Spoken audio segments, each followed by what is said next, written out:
बिस्मिल्लाहिर्रहमानिर्रहीम, अस्सलाम वालेकुम। इस वीडियो में हम 3-4 इश्यूज़ पर बात करेंगे। एक तो बात करेंगे कि नून लीग के जो लोग हैं वो शहर इक़्तिदार में क्या बताते फिर रहे हैं कि किस शर्त पर मियां नवाज शरीफ साहब जो हैं वो वापस आएंगे, किस यकीन दहानी पर वो वापस आएंगे।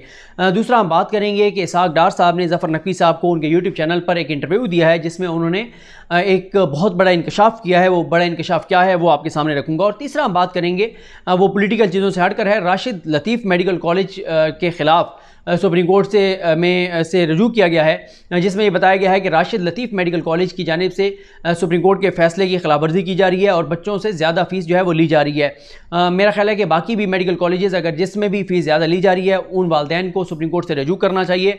ये बहुत अफसोसनाक सूरत हाल है कि सुप्रीम कोर्ट के फैसले के बावजूद जो है वो प्राइवेट मेडिकल कॉलेजेस ज़्यादा फ़ीस ले रहे हैं वालदैन से। और इस पर सबसे ज़्यादा जो सवाल उठता है वो PMDC की कारकर्दगी पर उठता है, जो रेगुलेटर है। बदकिस्मती से हमारे यहाँ हर शोबे का जो रेगुलेटर है उसकी कारकर्दगी इंतहाई अफसोसनाक है। सबसे पहले हम बात करते हैं शरीफ ख़ानदान की। शरीफ ख़ानदान जो है उनका माजी आपके सामने है और शरीफ ख़ानदान से ही ये बात मंसूब है कि वो वकील नहीं करते, वो जज करते हैं, यानी वो अदलिया को मैनेज करते हैं। नवाज शरीफ साहब और शरीफ ख़ानदान का माजी अगर आप देखें, मलिक क़य्यूम साहब वाली मिसाल आपके सामने है। जब मलिक क़य्यूम साहब को कॉल्स करके शहबाज शरीफ साहब और सैफ रहमान साहब कह रहे थे कि मियां नवाज शरीफ ये कह रहे हैं कि बेनज़ीर को और आसिफ अली ज़रदारी को आपने इतने इतने साल के लिए सज़ा देनी है। उन्होंने कहा इतनी तो नहीं हो सकती, इतनी हो सकती। उन्होंने कहा नहीं, मियां साहब बहुत गुस्से में हैं और आप फ़ौरन ये सज़ा सुनाएं, मियां साहब आपसे बहुत नाराज़ हैं। फिर मलिक क़य्यूम साहब ने कहा नहीं, मैं मियां साहब को मना लूँगा, इतनी सज़ा नहीं हो सकती, इतनी दे दूँगा, लेकिन मैं मियां साहब को मना लूँगा। फिर जज अरशद मलिक वाला मामला आपके सामने है कि जज अरशद मलिक साहब जो हैं उनको जिस तरह से उन्होंने जो 2 फैसले दिए, एक में नवाज शरीफ साहब को बरी किया, दूसरे के बारे में भी बड़ा सवाल उसके ऊपर उठते हैं कि नवाज शरीफ साहब को 7 साल सज़ा दी गई, हालांकि जो सबूत मौजूद थे उनको 14 साल सज़ा होनी चाहिए। और नैब ने उस फैसले को भी चैलेंज कर रखा है जो अरशद मलिक साहब का है, जिसमें उन्होंने नवाज शरीफ साहब को अल-अज़ीज़िया में 7 साल सज़ा दी थी। और फ्लैगशिप जिसमें बरी किया है उसको भी चैलेंज किया हुआ है, उसकी भी समाअत जो है वो 1 सितंबर को मुकर्रर है। उसके बाद आपने देखा अरशद मलिक साहब की एक गैर अखलाकी वीडियो थी। वो गैर अखलाकी वीडियो नून लीग ने ख़रीद कर उनको दिखाई, उनको ब्लैकमेल किया और फिर जो कुछ हुआ वो आप सारा जानते हैं। अब पहले हम आ जाते हैं इसहाक़ डार साहब ने क्या कहा ज़फ़र नकवी साहब को, फिर दूसरे नंबर पे आते हैं कि नून लीग वाले क्या कह रहे हैं कि नवाज शरीफ साहब किस यकीन दहानी पर वापस आएंगे।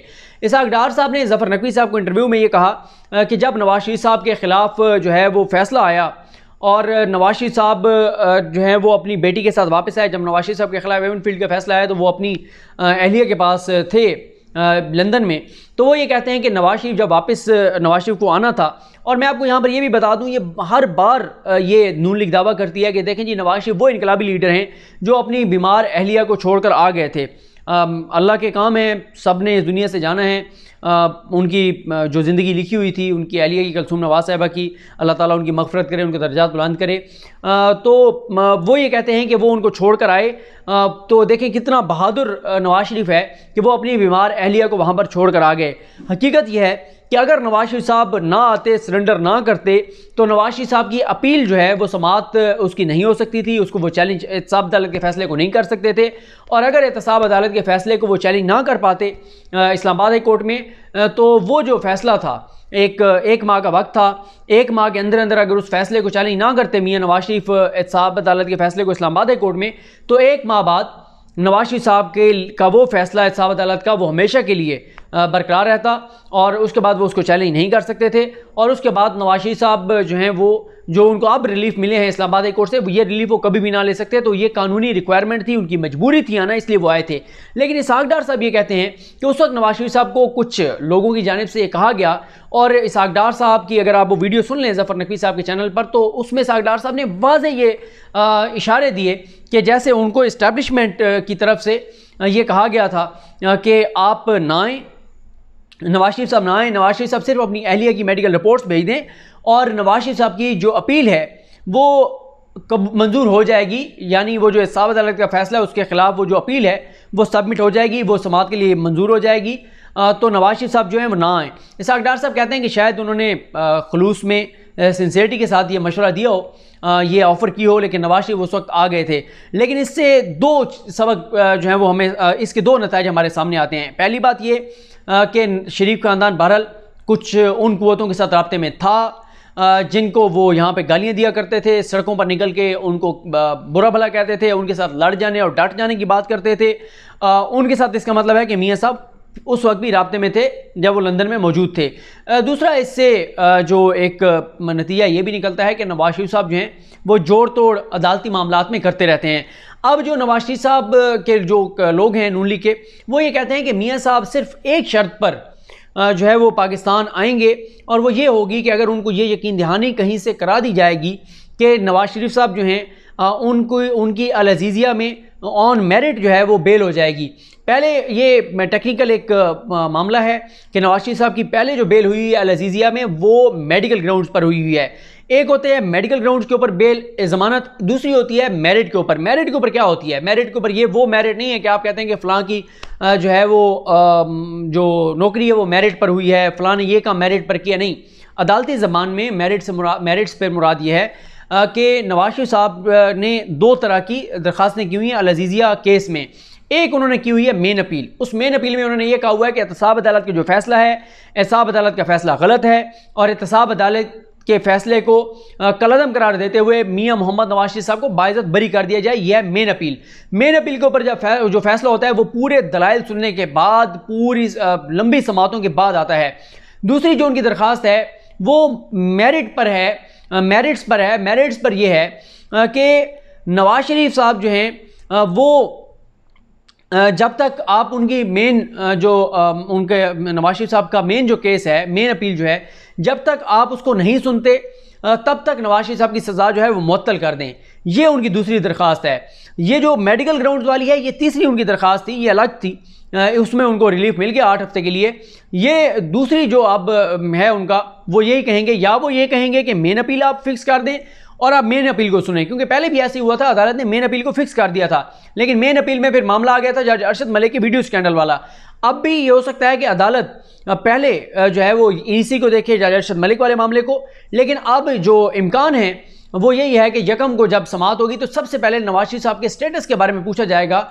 वही सवाल जो तोशाखाना केस के एहतसाब अदालत के एक ऑर्डर को जो चैलेंज किया था जहांगीर जदून साहब ने और फिर दरखास्त वापस ले ली थी, उस पर बात होगी कि नवाज शरीफ साहब का स्टेटस क्या है, उनका नाम इस सेल से किसने निकाला, किसने भिजवाया। 8 हफ्ते की ज़मानत जब ख़त्म हुई और पंजाब हुकूमत ने भी उनकी ज़मानत मुस्तरद कर दी, तो उसके बाद नवाज शरीफ साहब ने, नून लीग ने इस्लामाबाद हाई कोर्ट को अप्रोच क्यों नहीं किया और इस्लामाबाद हाई कोर्ट से रजू करते हुए उनको क्यों नहीं बताया कि पंजाब हुकूमत ने उनकी ज़मानत मुस्तरद कर दी है, तो आप उनकी ज़मानत एक्सटेंड कर दें। तो अब आप ये देख लें इसहाक डार साहब की बात। और फिर आपको एक और चीज़ मैं बताऊं, मुझे याद आ गया कि अदील वड़ाई साहब ने एक वीडियो की थी जिसमें वो ये कहते हैं कि नून लीग की जब रिव्यू पिटीशन थी, रिव्यू पिटीशन में जब उनके वकील आए तो अदील वड़ाई साहब कहते हैं कि उनकी लीगल टीम के एक मेंबर को मैंने ये कहा वहाँ पर सुप्रीम कोर्ट में खड़े हुए कि सर आप से जब उस पहले सुप्रीम कोर्ट जजेस जो चीज़ें पूछ रहे थे तो आप फ़ौरन मानते गए, तो आपने पहले उस पर कोई उस तरह से नहीं आपने केस लड़ा। यानी आपसे उन्होंने पूछा कि नवाज शरीफ अपने बेटे की कंपनी में मुलाजमत कर रहे थे, आपने कहा कर रहे थे, और इस तरह के सवाल थे जिन पे आप चाहते तो आप जवाब कुछ और देकर और पतली गली से निकलने की कोशिश कर सकते थे। तो आप तो बड़े कॉन्फिडेंट थे, आप तो मानते गए हर बात। उन्होंने कहा जी हमें मियां नवाज शरीफ साहब ने ये कहा था कि आप जाकर तमाम बातें तस्लीम कर लें, आप ईजी रहें, ये जजेस मुझे नाअहल नहीं करेंगे। इसका मतलब है कि उस वक्त भी नवाज शरीफ साहब के कहीं पर बात हुई थी, नवाज शरीफ साहब कॉन्फिडेंट थे कि सुप्रीम कोर्ट उनको नाअहल नहीं करेगी। ये शरीफ खानदान मुसलसल राब्ते में रहता है बहुत सारी जगहों पे। यही वजह है कि अभी भी नवाज शरीफ साहब को बाहर भिजवाने के हवाले से जो है वो रिलीफ मिला। और शहबाज शरीफ साहब का वो बयान आप देखें जिसमें शहबाज शरीफ ये कहते हैं कि इलेक्शन से पहले वो कन्फर्म वज़ीर आज़म थे और उनके साथ तो मुख्तदर हलकों ने उनके साथ जो है वो काबीना भी डिस्कस कर ली थी कि उनकी काबीना में कौन कौन लोग होंगे। तो ये सूरत हाल है कि नवाज शरीफ साहब जो हैं अब भी अगर पाकिस्तान आना चाहते हैं तो वो आवाम की उमंगों पर, आवाम की उम्मीदों पर या आवाम पर तवक्कुआत रखते हुए या आवाम के इस सेंस में कि आवाम मेरे साथ है, इस बलबोते पर वो नहीं आना चाहते। अब भी नवाज शरीफ साहब पाकिस्तान आना चाहते हैं तो ये डील कर आना चाहते हैं कि उनको अदालत से ज़मानत मिल जाएगी। इसका मतलब यह है कि वो चाहते हैं कि मलिक क़य्यूम साहब और अरशद मलिक साहब की तरह के कुछ और जजेस जो हैं वो उनको मिलें। मुझे नहीं लगता कि ये उनके लिए इतना आसान होगा। हम अपनी अदालतों से यही तवक्को करते हैं कि अदालतें इंसाफ पर मबनी, मेरिट पर मबनी फ़ैसले दें और नज़र आए कि पाकिस्तान में जो भी करप्शन और लूट मार करने वाले हैं उनके साथ अदालतें जो हैं वो सख्त रवैया रखे हुए हैं, सख्त फ़ैसले कर रही हैं ताकि एक पैगाम जाए कि अब इस मुल्क में कानून की हुक्मरानी होगी और करप्शन और लूट मार करने वालों को कोई रियायत नहीं दी जाएगी। शुरू में मैंने जो तीसरा इशू कहा था वो राशिद लतीफ़ मेडिकल कॉलेज है। शुरू में भी मैंने यही बात की कि उन्होंने सुप्रीम कोर्ट से अब रजू भी किया हुआ है। PMDC को अपना किरदार अदा करना चाहिए, हुकूमती इदारों को किरदार अदा करना चाहिए। ख़ास तौर पे मैं वाजिद ज़ियाद साहब से ये कहूँगा, DG FIA साहब को, कि पहले जब साकिर निसार साहब चीफ जस्टिस थे उन्होंने FIA को कहा था, FIA ने करोड़ों रुपए जो हैं मेडिकल कॉलेजेस से लेकर और उन वालिदैन को वापस किए थे जिनके बच्चे प्राइवेट मेडिकल कॉलेजेस में पढ़ते हैं और उनसे मेडिकल कॉलेजेस ने ज़्यादा फ़ीसें ली हुई थी।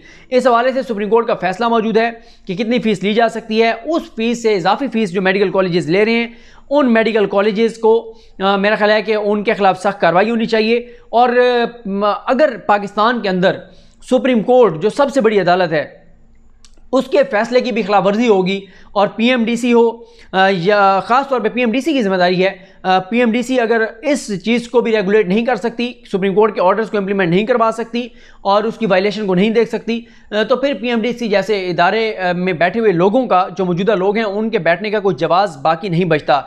मेरा ख्याल है कि सुप्रीम कोर्ट को तलब करना चाहिए, PMDC के जो भी जिम्मेदारान हैं उनको बुलाकर उनसे पूछना चाहिए और उनको ओहदों से हटाना चाहिए, उनके खिलाफ कार्रवाई होनी चाहिए कि आप बैठे हैं लेकिन आप जो है वो सुप्रीम कोर्ट के फैसले को इम्प्लीमेंट नहीं करवा पा रहे। साथ ही जो और मेडिकल कॉलेजेस हैं राशिद लतीफ़ के अलावा, मेरा ख्याल है उन वालिदैन को भी जिनके बच्चे और मेडिकल कॉलेजेस में पढ़ते हैं और अगर वो फीसें ज़्यादा ले रहे हैं उनको भी सुप्रीम कोर्ट से रजू करना चाहिए और सुप्रीम कोर्ट को बताना चाहिए कि कैसे सुप्रीम कोर्ट के फैसलों की धज्जियाँ उड़ाई जा रही हैं। उम्मीद करते हैं कि सुप्रीम कोर्ट इस पर ज़बरदस्त फैसला देगी, कॉलेज के ख़िलाफ़ जो है वो सख्त कार्रवाई होगी और कॉलेज से भी ज़्यादा मेरा ख्याल है एक कॉलेज के ख़िलाफ़ आप कब तक कार्रवाई करते रहेंगे, उस रेगुलेटर के ख़िलाफ़ कार्रवाई करें जो बैठे हैं, जिनको तनख्वाह इसी काम की दी जाती है लेकिन वो तनख्वाह अपनी हलाल नहीं कर रहे, उनके खिलाफ बहरहाल सख्त कार्रवाई होनी चाहिए और ऐसी कार्रवाई उनके खिलाफ होनी चाहिए कि आइंदा जो भी उस सीट पर आकर बैठे उसे पता हो कि उसका काम क्या है और उसने क्या करना है। ये भी होता है बदकिस्मती से कि हमारे जो रेगुलेटर होते हैं उनको करप्ट किया जाता है।